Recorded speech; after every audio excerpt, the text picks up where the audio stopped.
今天我们要介绍 Q3D 得到的 RL 结果怎么跟 HS 做正确的比较。我们为什么连着两个单元呢，要来讨论 Q3D 的结果跟 HFSS 比较呢？因为这个是很多使用者常常会碰到的。因为我们知道 Q3D 在低频或低吸是最准的， HFSS 是在宽频最准的软体，所以很多 user 他会想用 Q3D 来验证 HFSS 低频的准度，想用 HFSS 来验证 Q3D 高频高到什么程度的时候会开始有误差，所以如何正确来做比较，这就会变得蛮重要的。但是这个技巧跟 know how 其实很多人搞不清楚，我们今天就来告诉各位怎么做是正确的，而且它有些什么样的限制。首先我们会先教各位在 HFSS 里面怎么样透过关系式得到 RL， 光这一点就很有学问了。那再来我们会用一个实例示范 Q3D 跟 HS 怎么得到一致的结果，不管是在 S 参数或者是 RL。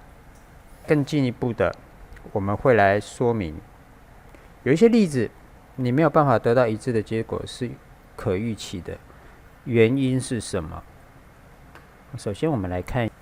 如果我们要在 HFSS 里面 plot L 该怎么做。先我们以 Z 等于 R 加 J Omega L 减 Omega C 分之一来看，直觉会觉得我如果要得到 L， 我可以靠 Z 来得到，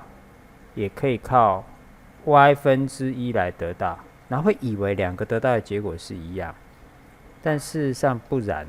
我们这里有3个例子，分别想看这3个例子上面的 L。 比方说 Case 1是一个我想从port 1看进去的一个回路的电感，那 Case 2呢是从 port 1看进去的一次侧的电感，那 Case 3也是从 port 1看进去的一次侧电感，但是 Case 2跟 Case 3的差别是 Case 2设了2个 port 1跟 port 2， Case 3只设了一个 port 1。光这3个条件你要正确的得到 L 的设定方法就不一样了。首先我们来看 Case 1， Case 1你要得到回路 L 的正确方法，你要从 Y11 得到，不能从 Z11 得到。原因是什么？因为只有 Y11 的定义的条件是 port 2这一端是 short 的，这个时候你看到的 pass 才是一个回路。Z11 的定义这边并没有 short。Case 2其实就反过来，由于你直接要看的就是这样的一个路径你这边是 open 的，所以 Case 2反而你要看的就是要从 Z11 去反推出 Y 来看。那 Case 3由于 port 2没有定义，所以你不管是从 Y11 的导数或从 Z11 直接去推出 L， 两个的结果会是一样的。这件事情很多人 HS 用了半天却一直搞不清楚 L 到底要从 Y 去推还是 Z 去推。我们再补充说明一件事，同样的这个推 L 的这个公式这个式子的表示，你在 HS 的界面里面频率项你要用 FREQ 来表示，可是你如果是在 Designer 内你要从 Y11 去转出 L 的话，这个频率项你要用 F。因为是这2个 UI 界面里面在表示这个频率变数的方法是不一样的。那我们这一页呢是来补充说明说，我们刚刚为什么说 Y11 表示另一端的才是 short， 它其实就是双铺网路的 Y 参数定义。你看 Y11 的定义是 I1 比 V1，I1 比 V1， 它的前提比的前提是我的 V2 是 short 的，这边是 short 的。所以我们回到这里来看，就是我这里的电流比上电压，但前提是我这里要 short。所以我们说你如果要看这个回路的电感，意思就是这里要通要 short， 你必须看 Y11 的导数推出来的 L。也就是这个式子。在网际星空的首页有一个10大电信常见问题的这个连结里面，你点进去，这边有一段文字，它就说明了一个重点 ：Q3D 跟 HS 要一起比的前提是频宽必须1/10波长以内，而且 Q3D 由于它是算 partial 的 L， 你如果想跟 HFSS D4 是算 loop 的比的话， Q3D 的 L 必须用后处理 reduce matrix 去加工，去加上 return path 的后处理计算得到的结果，才能来跟 HFSS 比。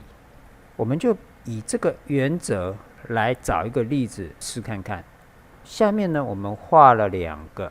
分别是 HFSS 跟 Q3D 的例子。这个 microstream line 是一个2 mm 长的 microstream line。那我们透过1/10λ的换算，大概频宽的范围大概在6到7 G 之间。那这个例子有一些比较特殊的地方哦。你如果要做到2个的结果要一致的话呢，其实是有几个技巧啊。我们附件有附给各位，打开来看的话，你可以去发现说，这个 HS 的例子里面呢 ，delta S 的收敛并不是设 D4 的 0.02， 而是我们把它刻意的设小成 0.001。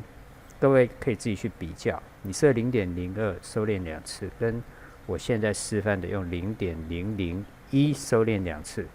事实上会差多少？那第二个要注意的就是，在 HS 里面，我这一段 Airbox 的延伸距离也会有影响。它不是影响 S 参数，它影响的是 DC 的 L。那我们把结果秀出来给各位看。我们范例赋的结果，你会发现，不管是 HS 解的或 Q3D 解的，好，在0到3G 这个范围里面，你会发现2个解的几乎是一模一样，误差就差不多是在1% 到3% 之间，非常的小 ，perfect。所以这个例子，我们就很清楚的告诉你 ，HS 解低频的准度是没有问题的。可是接着各位可能会有一个疑问是，那我们刚刚有提到啦，这个例子我们来试算2 mm 的长度，我应该可以看到6G 到7G 的准度嘛？现在只秀到3G， 后面为什么我这个值不敢秀出来呢？好问题，我们接着来看下去。我们先来看 S 参数，两边的 S 参数也是几乎是一样的，而且准到7G， 确实是差不多就是1/10λ的范围，所以 S 参数没有问题。可是RL 的结果，我把它延伸看到10G， 这里是10G 到这里，7G 差不多到这里，你就会发现3G 在这里。我们刚刚修到3G 没有问题哦，可是你知道3G 一上来，大概在4G、5G 的时候，你就会发现 HS 解出来的会开始翘起来 ，Q3D 不会，差异就出来了。为什么？即便是在1/10λ里面，可是我在大概5G、6G 的时候，我就看到 Q3D 跟 HS 不一样呢？这就是一个很有趣的问题啊。那这个问题呢，其实我在2018年的时候就发现了，可是那个时候我没有答案，所以你看我的网页啊，我贴的图啊，只贴到4G 而已，后面我就不敢贴了因为我也没有答案。但是现在我找到原因了，我们来看一下，其实原因也蛮简单的啦哈。很多 know how 啊，说穿了都不值钱。为什么从3G 开始，这个 HS 解出来的就会翘起来 ，Q3D 不会呢？这个 RL 啊，你把它看到50G， 你看会发生什么事情？用 HS 同样这个例子，你就会发现，其实它在20G 有一个共振点。它虽然是在20G 才有共振点，可是在20G 以前它这个 L 值就开始往上拉了。那你如果 zoom in 进去看，你会发现也就是我们前面一张图秀的，事实上它是在4G 左右开始，这边就开始往上拉。所以这一张图的这个往上拉，跟这个往上拉，事实上就是这里跟这里，你 zoom in 进去看的时候，它就开始往上拉了那这个因为共振的效应，所以造成它这个 Z 增加的这件事情 ，HS 是可以计算的，可是 Q3D 没有。这就是为什么我们这里会看到这两个值有差，所以这两个值有差的这个部分是这里才是准确的，是比较准的。可是你会发现，它事实上它是在10分之 lambda 的范围里面，所以我们可以这样子说，我们一般讲的 Q3D 跟 HS 可以得到一致的范围在10分之 lambda 以内，这件事情是指 S 参数的部分。可是你如果细看 RL 的话，它有可能条件要更严格，原因是因为它会在一阶共振点之前，这边就开始抬升了，而我们这一段进入这个区域的时候，事实上 Q3D 跟 HS 就会有差异出来。那我们必须在这一段开始抬升之前，在这个例子来说，就是3G 以前，它会是一样的。我们要避开这个抬升的这个阶段这个效应因为共振所造成了这个拉抬的效应的误差。那除了刚刚讲的这个共振的考虑的能力不同之外，还有什么是 HS 会考虑而 Q3D 没有办法考虑的呢？我们来看这个例子这个例子是一个很简单，但是是很有代表性的一个例子。它是一个 M 字形的 microstreamline 走线，那下面有一整片的 reference plane。当我频率非常低的时候 ，return current 直接截弯取直，直接走这一路，电流在 top there 走 M 字形，可是我的 return 呢，在 reference plane 是直接这样切过来。第一频的能量 return path 是走最短的路径，这个我相信大家理解。那随着我的频率越来越增加，我就会发现，部分的能量就会开始试着要走这个 loop area 最小的路径来回流，所以部分的能量就开始走这个走线下方，也就是回路面积最小的回流路径。那我频率再增加到1G 的时候，你就会发现所有回流电流都是走线下方。这件事情反映着 return current 是会随着频率改变它的回流路径的。低频的时候是走这条路回来，高频的时候是走这条路回来。这个现象只有 full wave 的 solver 有办法这样考虑。那像 Q3D 这种 quasi-static solver 的时候，它算走线就是走线这边的 sink source， 算 reference plane